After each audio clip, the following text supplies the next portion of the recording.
এই পাখি 11,000 কিলোমিটারও পর্যন্ত উঠতে পারে। সবটা বলবো, ভিডিওটিকে শেষ পর্যন্ত দেখতে লাগো।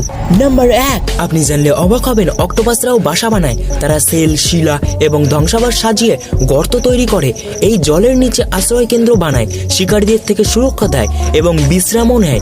ডিম পাড়ার জন্য নিরাপদ স্থান হিসেবে কাজ করে। নাম্বার 2, টার্ডিগ্রেড জলের ভাল্লুক হিসেবে পরিচিত। টার্ডিগ্রেড অক্সিজেন মুক্ত পরিবেশেও চরম পরিস্থিতিতেও বেঁচে থাকতে পারে।